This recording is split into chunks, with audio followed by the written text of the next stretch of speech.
بسم اللہ الرحمن الرحیم انواع الاعراب۔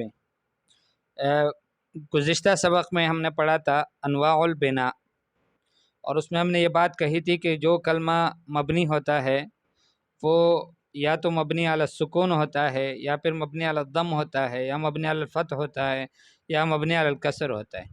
تو یہ چار قسم ہیں مبنی ہونے کے ان کلمات کے کہ جو مبنی ہیں۔ آج کے سبق میں ہم اعراب کے اقسام اس سے متعلق بات کرتے ہیں کہ جو کلمہ معرب ہوتا ہے وہ اس کی کیا حالت ہوگی، کیا پوزیشن ہوگی۔ تو اس کی جو اقسام ہیں وہ بھی چار ہیں۔ معرب کلمہ کبھی مرفوع ہوتا ہے، کبھی منصوب ہوتا ہے، کبھی مجزوم ہوتا ہے، اور کبھی مجرور ہوتا ہے۔ مرفوع اور منصوب یہ اسم بھی ہو سکتے ہیں، افعال بھی ہو سکتے ہیں، اسماء بھی ہو سکتے ہیں، افعال بھی ہو سکتے ہیں۔ اور مجزوم ہونا یہ فعل کے ساتھ خاص ہے، اور مجرور ہونا یہ اسم کے ساتھ خاص ہے۔ اور اعراب کی جو علامات ہیں وہ ہے ضمہ، فتحہ، کسرہ اور سکون۔ بس یہ آج کے سبق کا خلاصہ ہے۔ مثالیں ہیں الطائر یحوم، پرندہ گھومتا ہے۔ یحوم، حام یحوم کا مطلب ہوتا ہے گھومنا، اوپر جو حلقہ کاٹتا ہے۔ الماء عذب، پانی میٹھا ہے۔ الحصان جامح، گھوڑا جو ہے وہ بے لگام ہے، آزاد چھوڑا ہوا ہے۔ تو اب الطائر، الماء، الحصان، یہ تین کلمات یہاں پر ذکر ہوئے ہیں، اور تینوں مرفوع ہے۔ رفع کی علامت ضمہ ہے آخر میں جو آپ کے سامنے ہے، اور رفع کی سبب کیوں مرفوع ہے؟ اس لیے کہ مبتدا واقع ہو رہے ہیں یہاں پر۔ تو یہ اسماء ہیں، مبتدا ہیں، مرفوع ہے، رفع کی علامت ضمہ ہے آخر میں، آپ کے سامنے ہیں، اور یہ کلمات معرب ہیں، مبنی نہیں ہیں۔ اس کے بعد رأیت الطائر یحوم، میں نے پرندے کو دیکھا کہ وہ اڑتا ہے۔ شربت الماء عذبا، میں نے پانی کو پیا میٹھا۔ ذلل الفارس الحصان، گھڑ سوار نے گھوڑے کو اس کو عادی بنا دیا۔ ذلل، تابع بنانا۔ تو یہاں پر الطائر، الماء، الفارس وہی الفاظ مستعمل ہوئے، لیکن یہاں پر منصوب ہے اس لیے کہ یہ مفعول واقع ہو رہے ہیں، الحصان عفوا۔ اور اس کے بعد ساتواں جملہ ہے نظرت الی الطائر یحوم، میں نے پرندے کو دیکھا کہ وہ اوپر گھوم رہا ہے۔ یعیش السمک فی الماء، مچھلی تیرتی ہے پانی میں، رہتی ہے پانی میں۔ نزل الفارس عن الحصان، گھڑ سوار گھوڑے سے اتر گیا۔ تو یہاں پر الطائر اور الماء اور الحصان وہی تین کلمات دوبارہ استعمال ہوئے، لیکن مجرور ہے، اور جر کی علامت کسرہ ہے جو آپ کے سامنے ہیں، اور وجہ اس سے پہلے حرف جر ہے۔ اچھا، اس کے بعد ہیں یوقد علی المصباح، مصباح عفوا علی جو ہے وہ بلب جلاتا ہے۔ تزحف الجنود، لشکریں واپس جاتی ہیں۔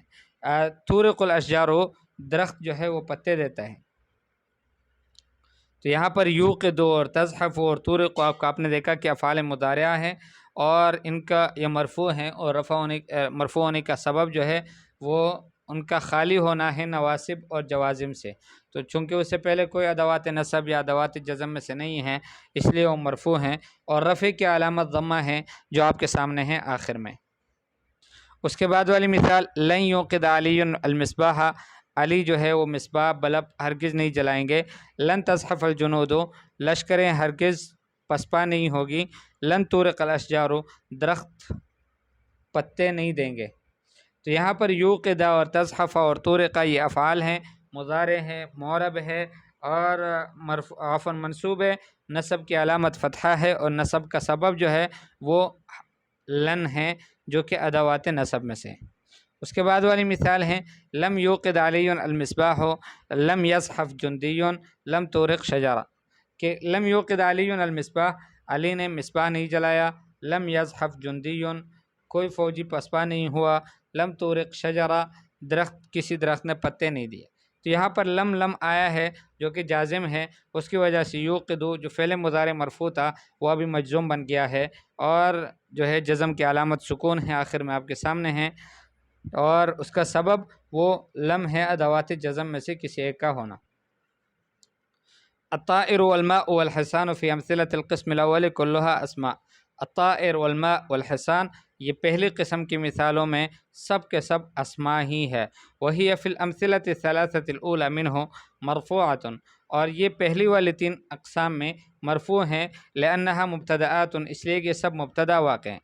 والذی يدل على رفعها وجود الضم فی آخر کل منها، اور جو چیز دلالت کرتی ہے ان کے رفع پر وہ ضمے کا وجود ہے ہر ایک کے آخر میں، کہ الطائر والماء والحصان ہر ایک مرفوع ہے۔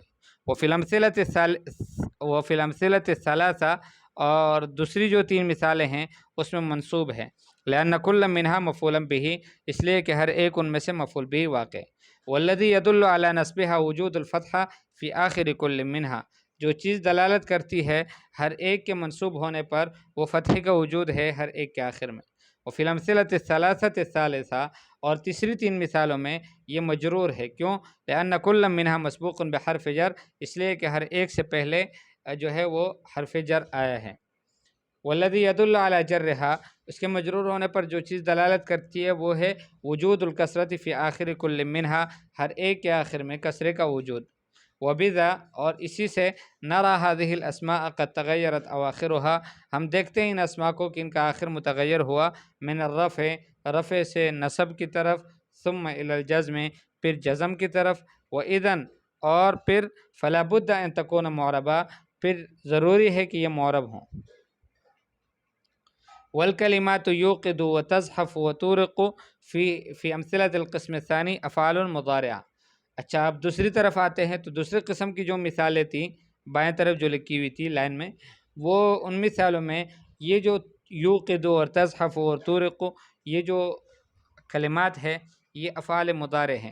وہی فی الامثلۃ الثلاثۃ الاولی، پہلی 3 مثالوں میں من ھذا القسم، اس دوسری قسم کے، وہ مرفوع ہیں، مرفوعات مرفوع ہیں۔ مرفوع کیوں ہیں؟ لخلوها من النواسب والجوازم، چونکہ وہ خالی ہے نواسب اور جوازم سے۔ والذی یدل علی رفعها وجود الضم فی آخر کل منها، جو چیز دلالت کرتی ہے اس کے مرفوع ہونے پر وہ ضمے کا وجود ہے ہر ایک کے آخر میں۔ وفی الامثلۃ الثلاثۃ الثانیہ، دوسری جو 3 مثالیں ہیں اس میں یہ منصوب ہے لدخول لن علیہا، اس پر لن داخل ہوا ہے۔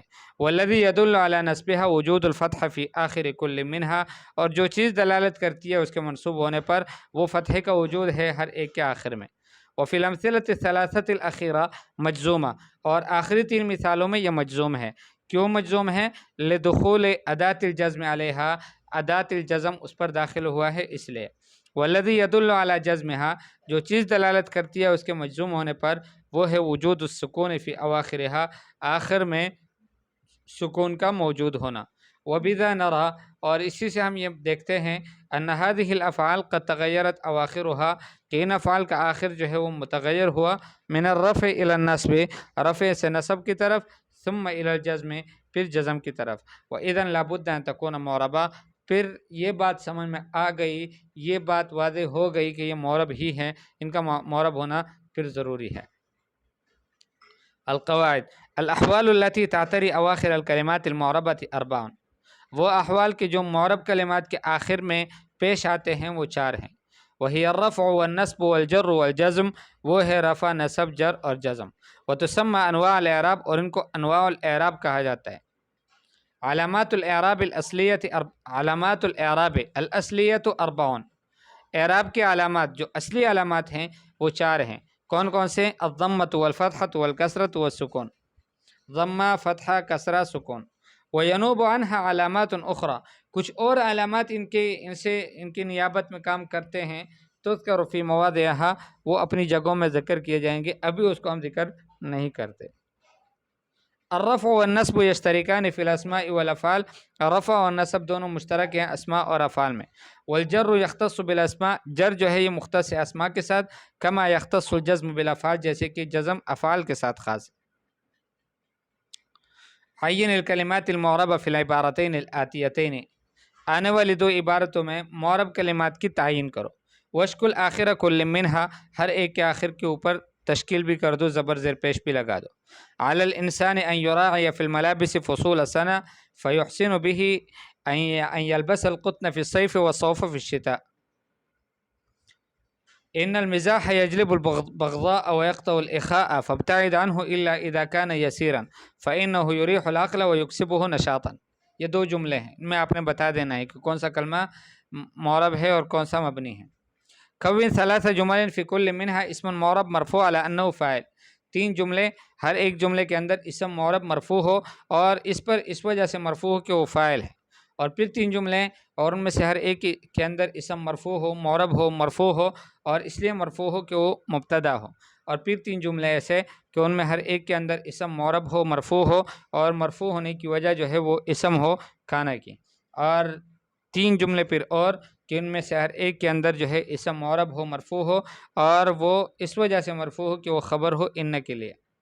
ایتی بثلاث جمل، تین جملے لاؤ، فی کل منہا اسم معرب، کہ ہر ایک کے اندر اسم معرب ہو، منصوب ہو، علی انہ مفعول بہ، اس وجہ سے کہ وہ مفعول بہ ہو۔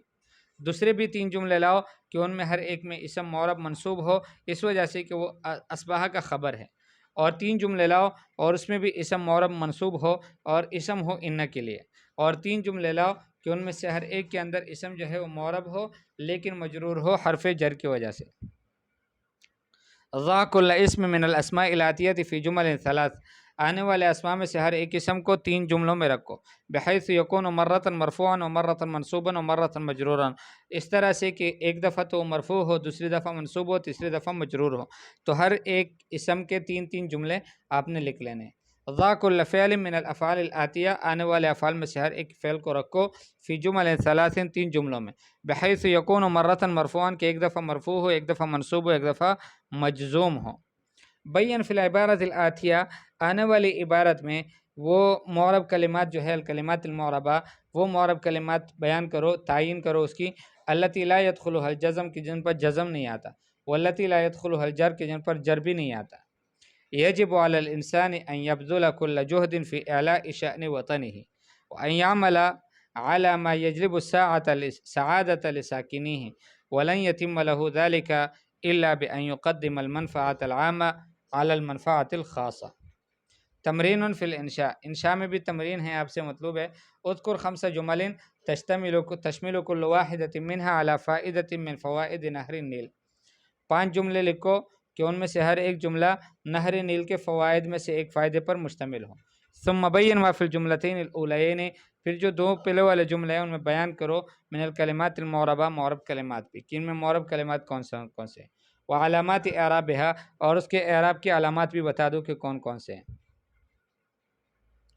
تمرین فی الاعراب، ترکیب میں بھی ایک تمرین، یشتد الحر فی الصیف، یشتد الحر فی الصیف، گرمی کے موسم میں، موسم گرما میں گرمی بڑھتی ہے۔ یشتد فعل مضارع مرفوع بالضمہ، الحر فاعل مرفوع بالضمہ، فی حرف جر مبنی علی السکون، الصیف مجرور بفی وعلامۃ جرہ الکسرہ۔ اعرب الجمل الاتیہ، آنے والے جملوں کی ترکیب کرو۔ لم یدرک علی القطار، علی کو قطار ریل گاڑی نہیں ملی، اس سے نکل گئی تھی۔ حضر الطبیب الی المنزل، ڈاکٹر گھر آ گیا، اور النار مشتعلۃ فی الحطب، لکڑیوں کے اندر آگ جل رہی ہے۔